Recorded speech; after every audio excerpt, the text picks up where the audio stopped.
Hello and welcome to Precon Decon, the video series where I deconstruct the pre-constructed decks of Magic the Gathering's history. In this video we are carrying on with our look at the Apocalypse themed decks, and we are now looking at Swoop, which is a blue and green deck, which is one of my favourite colour combinations, so I'm really looking forward to this one. So we have a deck list here, 22 creatures, 4 instants, 4 enchantments, 6 sorceries, 2 artifacts and 22 land, and we have a mana curve off to the side there. So, the big theme of the deck is, well, it's meant to be, creatures with flying, which is, it's a very straightforward, simple theme, and works out well here. So, we have 3 Gaia Skyfolk. This is a really fun card. It's an Elf Merfolk, which is a very unique creature typing. It's just 2 mana for a 2/2, which would have been pretty good at the time. Now, that's kind of, it's not as exciting as it was back then, but I do love this logic of elf plus merfolk equals flying, apparently. So yeah, 3 of them, which is really nice. We have a Rainbow Crow, which is 4 mana for a 2/2 flyer, and you pay 1, it becomes the colour of your choice until end of turn. Yeah, sure, a little expensive for its stats. This would have been fine at 3 mana, like Windrake stats, and just with the extra ability, but it's okay. That colour changing ability, I guess it would have been a little bit relevant, but it's fine. 2 living airships, so 4 mana for a 2/3 fly. It has regeneration, but the regeneration is quite expensive. Regeneration is obviously an ability that is much better when it's cheaper, like on stuff like Drudge Skeletons. I always feel like one of the perfect regenerating creatures where it's only like 1 mana. But yeah, this is kind of okay. And then 2 Coastal Drake, which is 3 mana for a 2/1 flyer, and has one of the most niche abilities, I feel, in Magic the Gathering. 1 color and a blue, and tap. Return target Kavoo to its owner's hand. Sure. I mean, I'm not sure how terrifying Kavoo were at the time. I'm not sure if this would have been a hard counter to the rampant Kavoo decks that were terrorizing kitchen tables everywhere, but it's fine. Obviously it's just a very narrow ability. Without it's just an expensive flyer. And we have 2 Anna Disciples. So the Disciples are Apocalypse's equivalent of the Apprentices from Invasion. So it's a cycle of 1/1 creatures for 1 mana, and they all have an ability. They all have 2 abilities that cost different colours. So Anna Disciple, its blue ability is to give a creature flying turn, which is pretty solid. Its black ability just makes a creature weak until end of turn, which is not as good, but it's still okay. It can still kind of mess up like combat maths. Gladesnar is one of the fatties of the deck, so 6 mana for a 4/4. Whenever a player casts a blue spell, so not just you, and not just your opponent, can be any, it gets +2/+2 to end of turn, which is like a fairly decent buff. And say if you had Anna Disciple, you give it flying, and you would have had a really big chunky thing in the air to attack with, which would have been alright. 2 Urborg Elf, I think these are pretty great. 2 mana for a 1/1, it taps to give you green or blue or black. Having 2 of these just makes the Anna Disciple a little more consistent. I've talked about this a lot before, but it does annoy me when cards are put into a theme deck with abilities that require mana that you are not, you can't consistently get. So, we have a green-blue deck here. We have Anna Disciple. It has an ability which requires black mana, and you have very few sources of black mana. And I just think that creates a bad experience for especially a new player sort of getting this straight out of the box and being like, oh, okay, I can't use half my cards' effects or whatever. But yeah.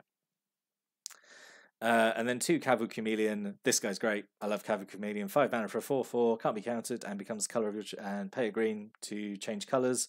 Yeah, really good, really solid creature, especially for the time. Yeah, really, really good. 2 Jungle Barriers. I really like Jungle Barrier for some reason. 4 mana for a 2/6 defender. When it comes into play, draw a card. Doesn't need to be more than that. Really good blocker. Gives you a card draw. Yeah, just really good. I was really pleased to see it got reprinted in a not in Ixalan, but in the Ixalan Annex set, the sort of the board gamey Explorers of Catan thing. It got reprinted in that, which I'm really happy because, and it got new art, nice new art, which I really like. Mystic Snake is one of the rares of the deck. Absolute all-star back in the day because it's a counterspell with a creature attached to it. I mean, what's not to love? And I mean that's literally how it's costed: 2 blue for the counterspell half, and then 1 cast 1 green for the 2/2 side. Yeah, really good. Really like Mystic Snake, and I know it got played, I think, a lot in competitive at the time. Yeah, just really good. Pincer Spider is just a 2/3 with reach with kicker, overcosted kicker just to get an extra counter on it. Yeah, not great. And then Rooting Kavu, who was a 4/3, and when it dies, you can exile it. If you do, you shuffle all your creatures from your graveyard back into your library, which is fine, I guess. Obviously, it'd be better if it came straight back into your hand. Normally, shuffling stuff back into your library doesn't really matter because you're not guaranteed to get it back, and it has the risk as well of like clogging up your deck. Especially if you have to shuffle everything. This would have been a lot better if you could choose how many to shuffle, but that's fine. Tidal Visionary, I think getting his last hurrah. Been in a lot of the blue theme decks throughout the block. Just changes creature's color, which is fine. And then that's all the creatures. Then we move on to a couple of counter spells. We have Confound, counter a spell that targets 1 or more creatures, draw a card, which I think is really good for the price. Just to be a hard counter with a card draw as well. Jaded Response, counter target spell if it shares a colour with a creature you control, which, is a semi-decent combo with Kavu Chameleon or Tidal Visionary. Most of the time, obviously, you just want counter spell rather than having to jump through the hoops of it. You're not sort of, it's really, you would just be fine. You'd find ways to do the 2 blue mana rather than 1 blue and 1 colours, but it's fine. Actually, kind of surprised this wasn't in any of the. This wasn't in the 5-color deck, the Pandemonium, but yeah. And then 2 Satyr Sanctuaries. Says 3 mana enchantment at the beginning of your upkeep. If you control a red or green permanent, draw a card and then discard a card. If you control a red permanent and a green permanent, instead draw 2 cards and then discard a card from your hand. This is pretty good, I think. Again, you've kind of got like color changing abilities that you could use before this ability triggers to get 2 cards of it. I think just looting every turn would be pretty strong, especially like late game, like really help like filter through cards. Make sure you're drawing what you need to kind of close out the game.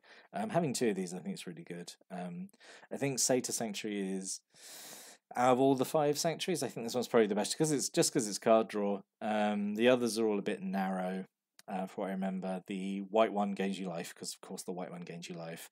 The green one pumps up a creature by +1, and then if you have the 2 colours, it's +5. The red one does damage to creatures, and the black one makes an opponent lose life, I think. This one I think is the best just because it's drawing cards. And then a lot of bounce, which I really like. So we have a Repulse. We have 2 Ether Mutations, which is return a creature to its hand, and then you get Sapling is equal to its mana value. Even at sorcery speed, I think that's pretty good. Temporal Spring is another sorcery speed one, but it's any permanent on top of owner's library. So it's like Time Ebb, but they can affect, say, like enchantments or artifacts or even land, which could be quite mean. Washout is one of my favourite bounce spells. You choose a colour and you bounce all permanents of that colour. Can be potentially game winning. And Rushing River is from Plane Shift. It's one of these spells that has Sacrifice of Land as its kicker. There was a cycle of those. This one I feel is probably the best out of the 5. Because it's 3 mana to bounce a non-land permanent. If you sacrifice a land, you can bounce 2 things. I think 3 mana and sacrificing a land to bounce 2 things kind of set your opponent back that much is worth it. More than kind of the other cards that are in this cycle. But even still, like sacrificing land is can be a quite big risk to take. But then if it's going to like win you the game, if you get an extra blocker out of the way, then it's obviously worth doing. And then the other end of the deck is Yavame's Embrace, so crazy expensive, 8 mana aura. You control enchanted creature and it gets +2/+2 and has trample. Super expensive. Quite a strong effect, but I don't know if it's worth 8 mana for mind control ++2/+2 and trample. Yeah, but it does have the nice thing of like whatever you steal becomes more of a threat, which is okay. But yeah, so expensive, 8 mana. A single Lay of the Land. I feel like if you're just gonna have one of them, what's the point? Search your library for a basic land. It's half a rampant growth. You just reveal it and you go and it's into your hand rather than to play. Fertile Ground. Yep, usually crops up in every green theme deck in this block, and 2 Chromatic Spheres, which is just filtering and card draw, which is okay. So what could have been? So overall, I think this one's actually pretty solid. I don't think there's sort of much changes that could have been made to it. What I put here was just stuff I wish had been in sort of some decks before. So exclude would have been okay. This is counter a creature spell and you draw a card. Fairy Squadron just because it's a flyer. When you play the kicker, it becomes a 3/3. Kavu Climber is just 3/3. It draws you a card, which is okay. Would have had a little bit of janky combo-ness with the Coastal Drake because you could have like returned it to your hand and then cast it again, and it would have been this very, very slow card draw engine, but better than nothing. Fact or Fiction. I just put this in because I just wish Fact or Fiction had been in one of these theme decks.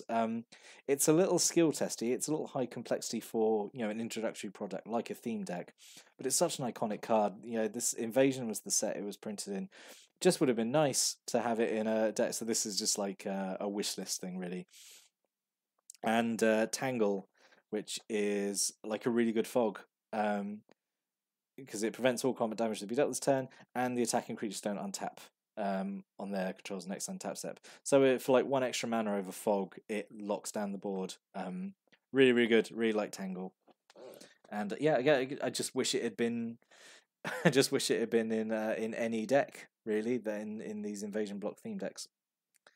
So in summary, yeah, I think this one is perfectly fine. Has a lot of flying creatures, has a lot of bounce. Those 2 effects I really like. It's not trying to do anything too gimmicky or weird. It's just play some flying creatures, bounce stuff, win in the air.